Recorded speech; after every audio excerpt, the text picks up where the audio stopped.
Daniel Black, they call me Dan. I finished my Navy career as an E5. I was a sonarman.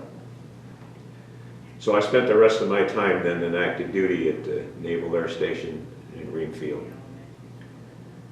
Back, let's see, then in 60, probably I stayed in the reserve, and then in 62 and 60, well I guess it was 62, moved to the Bay Area, San Francisco Bay Area, where I joined Helicopter Squadron 871 in the Naval Reserve. Same kind of planes, and obviously my experience was great because they didn't have any others that had been active duty operating as an anti-submarine warfare type of technician.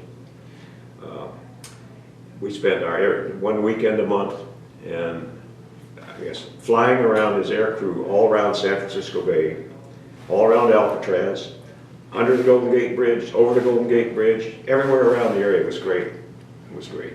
And then obviously out to sea to the extent that they could practice. You have to have a submarine to practice on. But you can also practice on a ship, because if you're echo ranging, you can pick up a ship and you can be able to echo range and give the appropriate direction and range to the pilot if that's what they're trying to do. But we had opportunities. They flew up around the wine country. We flew up, one time flew all the way up to Lake Tahoe.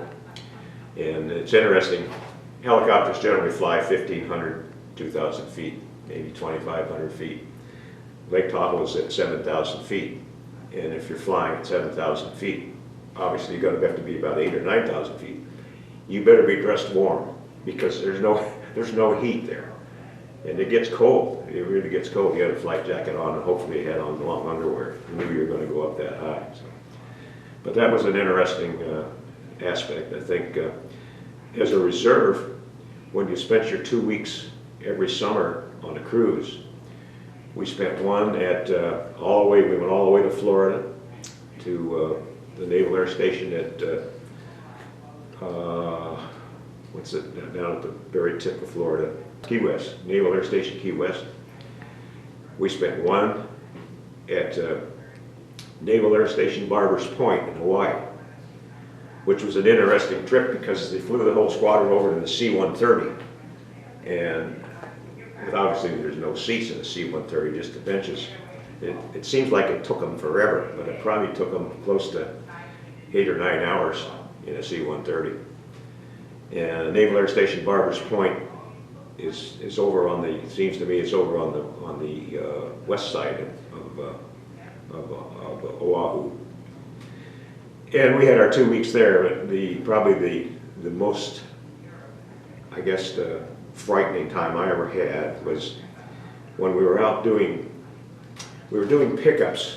Doing pickups practice in survival techniques where the helicopter, I should say the helicopters always on the aircraft carrier would always fly Angel. They'd fly 2 helicopters off this starboard side of the carrier. Whenever the fixed wing planes are taking off and landing, you always got 2 helicopters out there in case the plane goes down ditches, you have to go get them. But helicopters, as a rule, we have a winch on the side where you can pick up survivors in the water, and you have to practice doing that. And we were practice doing that off the coast of Oahu. And I think I had just picked up the 3rd guy. There was 3 of us in the plane. This is where the crewman tells the pilot to right over here, easy on or easy off, easy port, easy starboard, etc. You drop the sling down, the guy gets in the sling, and then you bring him back up. Well, I was just bringing him up, and the plane just started to settle down, all the way down. I just got him into the hatch, and the wheels of the plane, of the helicopter, actually touched into the water. And he had full power, as much as he could get to get that thing up and go over and set it down on the sand. He oversped the engine so bad that in another 5 seconds we would have gone into the water, and we were probably, I'm going to say, maybe 200 yards offshore. The survival rate of a helicopter like that is not real good. So fortunately, everybody made it over there all right. So, and we had to spend the rest of the day over there waiting for the crew to come out to see if they could change.